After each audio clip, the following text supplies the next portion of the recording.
छोटा मिठू तोता और उसकी माँ हरियाली तोती आज अमरूद ढूंढते ढूंढते जंगल के साथ किसान के खेत में चले जाते हैं। मिल गया, मुझे मेरे बेटे के लिए अमरूद मिल गया। दोनों माँ बेटा एक पेड़ पर अमरूद रखकर वहाँ बैठ जाते हैं। मम्मा, ये अमरूद आप खा ले। नहीं, ये अमरूद मेरा बेटा ही खाएगा, मैं दाना खा लूंगी। माँ बेटा बैठे हुए ऐसे बातें कर रहे थे कि शिकारी का जाल आकर तोती के ऊपर गिरता है और माँ तोती जाल में फंस जाती है। मेरे बेटे, भाग जाओ, यहाँ से भाग जाओ, शिकारी आपको भी पकड़ लेगा। माँ, मैं आपको छोड़कर नहीं जा सकता, आपको मेरी कसम, मेरे बच्चे यहाँ से भाग जाओ। छोटा मिठू रोता हुआ वहाँ से चला जाता है और शिकारी तोती को एक पिंजरे में कैद करके ले जाता है। शाम हो जाती है। छोटा मिठू अकेला अपने घोंसले में बैठा हुआ रो रहा था। माँ, मुझे डर लग रहा है।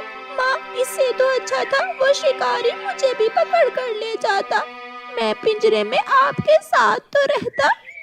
छोटे मिठू की रोने की आवाज सुनकर पड़ोसी चिड़िया अपने बेटे से कहती है, कुकू बेटा, ये तो छोटे मिठू की रोने की आवाज है।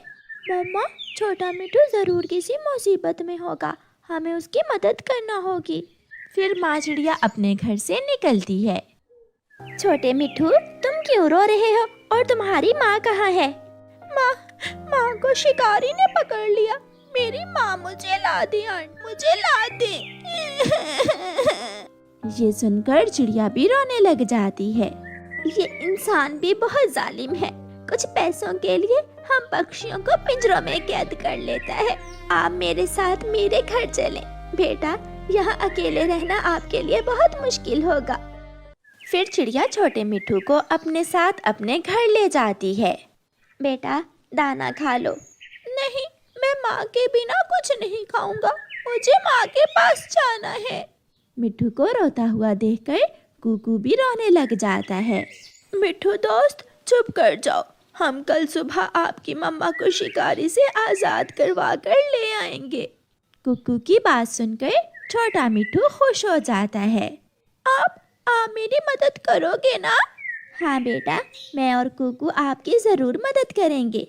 फिर उस रात छोटा मिठू चिड़िया के घर में ही सो जाता है। सुबह हो जाती है। चिड़िया, छोटा मिठू और चिड़िया का बेटा कुकू इंसानों की बस्ती की तरफ जाते हैं। यहाँ हम इस पेड़ पर बैठे हुए थे जब शिकारी ने माँ को पकड़ा। तो फिर कुकू, वो सामने वाली बस्ती से ही शिकारी आया होगा, हमें उस बस्ती में जाना होगा। फिर वो सब वहाँ से उड़ते हैं। एक पेड़ के नीचे पिंजरे में कैद छोटे मिठू की मम्मा अपने बेटे को उड़ता हुआ देखकर जोर जोर से आवाज लगाती है। चिड़िया, मिठू और कुकू वहाँ आ जाते हैं। थोड़ी दूर शिकारी बैठा हुआ था। कुकू और मिठू बेटा, आप यहाँ इस पेड़ पर बैठे, मैं शिकारी से बात करती हूँ। चिड़िया बहन, आप इस जालिम के पास न जाना, वो आपको भी पकड़ लेगा। मुझे उस शिकारी से बात करना ही होगी। चिड़िया शिकारी के पास जाती है। शिकारी, वो सामने पेड़ पर उस तोती का बेटा बैठा हुआ है, उसने रात से कुछ भी नहीं खाया, आप उसकी माँ को आजाद कर दें। चिड़िया की बात सुनकर शिकारी हंसने लगता है। हम इंसान हाथ आया शिकार कभी नहीं छोड़ते। हाँ, अगर वो छोटा तोता अपनी माँ के साथ पिंजरे में रहना चाहता है तो मैं उसे भी पकड़ लेता हूँ। हम पक्षी कैद में मर जाते हैं, आप इंसानों को हमें पिंजरे में कैद करके क्या मिलता है? चिड़िया शिकारी की बहुत विनती करती है, मगर वो शिकारी चिड़िया की बात नहीं मानता।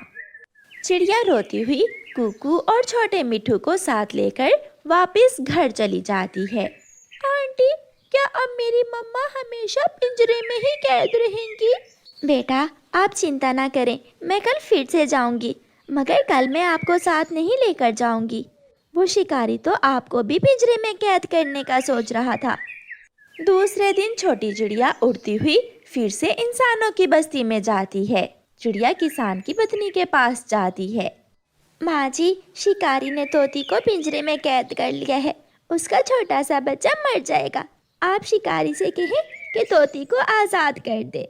वो शिकारी बहुत बुरा है, वो हमेशा पक्षियों को पिंजरे में कैद करता है।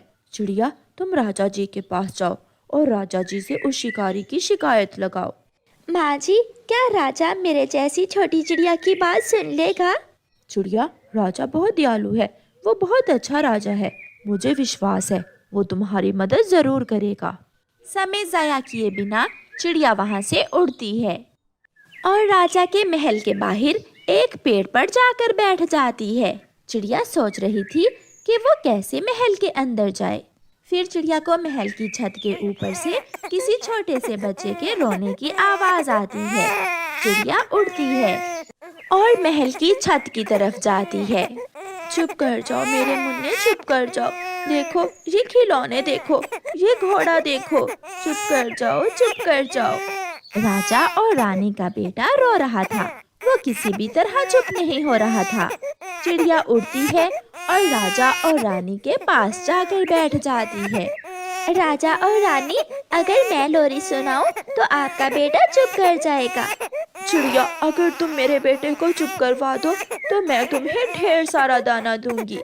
फिर चिड़िया छोटे मुन्ने को गले से लगाकर लोरी सुनाती है।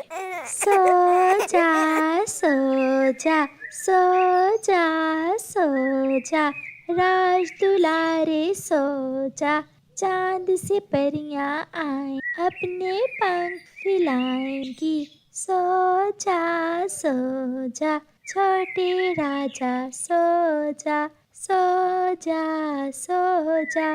छोटा राजा तो ऐसे चुप कर जाता है जैसे वो कभी रोया ही ना हो। ये सब देखकर रानी और राजा बहुत खुश होते हैं। सिपाही, चिड़िया जो मांगती है इसे दो, इसकी हर मांग पूरी करो। राजा जी, मैं ना दाना लूंगी ना पानी, मगर जैसे आपका मुन्ना रो रहा था ऐसे ही मेरी पड़ोसन तोती का मुन्ना कल से रो रहा है। मगर वो क्यों चिड़िया, तोती का मुन्ना क्यों रो रहा है? उसके बेटे को शिकारी ने पकड़कर पिंजरे में कैद कर दिया है। मैं उसके पास गई थी मगर वो ना माना। ये सुनकर राजा और रानी गुस्से में आ जाते हैं और अपने सिपाही को आदेश देते हैं। सिपाही, जल्दी जाओ, वो शिकारी, तोती का पिंजरा और वो जाल जिससे वो पक्षियों को पकड़ता है मेरे पास लेकर आओ। फिर सिपाही जाते हैं। शिकारी, जल्दी चलो वरना मारे जाओगे। ये पिंजरा और अपना जाल भी ले लो, राजा जी का आदेश है। शिकारी डर जाता है।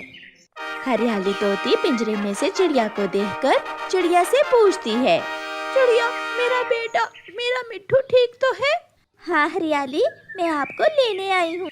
इस तोती को आजाद कर दो और एक बड़े पिंजरे में इस शिकारी को कैद कर दो और इसके जाल को आग लगा दो। रहम राजा जी, मुझ पर रहम करें। सिपाही तोती को आजाद कर देता है। तोती उड़कर चिड़िया के पास जाकर बैठ जाती है। राजा जी, इस शिकारी को तब तक पिंजरे में कैद रखना जब तक ये वादा न कर ले कि फिर कभी पक्षियों को पकड़कर पिंजरे में कैद नहीं करेगा। फिर चिड़िया हरियाली तोती को साथ लेकर खुशी खुशी जंगल वापस चल देती है। छोटा मिट्ठू अपनी माँ को देखकर खुश हो जाता है और अपनी माँ के गले लग जाता है। माँ, अब हम दोबारा कभी इंसानों की बस्ती की तरफ नहीं जाएंगे। बेटा, तुम्हारी आंटी चिड़िया ने शिकारी को पिंजरे में कैद करवा दिया है, अब हमें शिकारी का कोई डर नहीं। ये सुनकर कुकू अपनी मम्मा पर बहुत गर्व करता है और अपनी माँ के गले लग जाता है और वो सब खुशी खुशी जिंदगी गुजारते हैं।